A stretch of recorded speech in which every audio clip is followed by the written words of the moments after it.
മറ്റ് സംസ്ഥാനങ്ങളിൽപ്പെട്ട ആൾക്കാർ പച്ചക്കറി തന്നില്ലെങ്കിൽ നമ്മൾ എന്തോ ചെയ്യും? അരി തന്നില്ലെങ്കിൽ നമ്മൾ എന്തോ ചെയ്യും? ഇറാനും ഇസ്രായേലും തമ്മിൽ യുദ്ധം നടക്കുമ്പോൾ ഗ്യാസിന്റെ പ്രശ്നം നമ്മൾ അനുഭവിക്കുന്നെങ്കിൽ അത് ഈ രാജ്യത്തെ പ്രകൃതി വിഭവത്തിന്റെ ലഭ്യത കുറവുകൊണ്ടാണെന്ന് വിശ്വസിക്കുന്നില്ല. കേരളത്തിൽ പച്ചക്കറി ഉണ്ടാക്കാൻ എന്താ ബുദ്ധിമുട്ട്?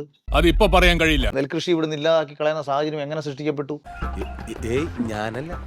ഇവിടെ പൈസ ഉണ്ടാക്കുന്ന എന്ത് പരിപാടിയാണ് നമുക്കുള്ളത്? ആദായ വിൽപ്പന, സൗജന്യ വിൽപ്പനയില്ല. സഹോദരി സഹോദരന്മാരെ, ഒരു എടുക്കൂ. ആദായ വിൽപ്പന, ആദായ വിൽപ്പന. ഇവിടെ നിന്ന് നമ്മൾ ഉത്പാദിപ്പിച്ച് പുറത്തുനിന്നുള്ള പൈസ ഇങ്ങോട്ടല്ലേ കൊണ്ടുവരേണ്ടത്? മനസ്സിലായോ? അത് കറക്റ്റാ. അതിവിടെ ആകെയുള്ള സ്പേസ് ടൂറിസമാണ്. എന്തിനാ അതിന്റെ താഴെ ഇരുന്ന് തെണ്ടാനോ? അതുപോലും പ്രോപ്പറായിട്ട് നമ്മൾ നോക്കുന്നില്ലെന്നാണ് ഞാൻ പറഞ്ഞത്. ഓരോ പൊട്ട ഐഡിയ. ഇയാൾക്ക് തലയ്ക്ക് പ്രശ്നമുണ്ടോ? ഏത് കാര്യത്തിലാണ് ഇവരിവിടെ ഈ നാട് നന്നാക്കിയെന്ന് പറയുന്നത്? വെറുതെ കാണാന്ന് പറഞ്ഞിട്ട് എന്താ കാര്യം? ചവറ ടൈറ്റാനിയത്തിലുണ്ടായിരുന്നു, അത് നശിപ്പിച്ചു. ഒരു കയ്യബദ്ധം നാറ്റുകരുത്.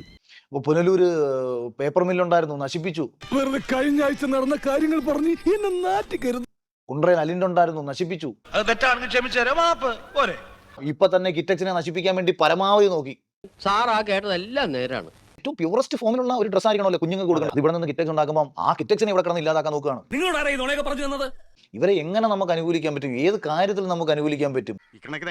ബസ്സിന് കല്ലെറിഞ്ഞു, നാട്ടുകാരെ ചീത്ത വിളിച്ചു, ടീച്ചർമാരെ ചീത്ത വിളിച്ചു, കുറെ എണ്ണം സ്കൂൾ രാഷ്ട്രീയത്തിലൂടെ കടന്നു വന്നു കഴിഞ്ഞാൽ പെർഫെക്റ്റ്.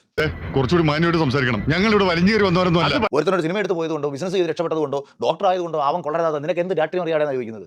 ഇലക്ഷൻ എന്ന് തോക്കാനാ.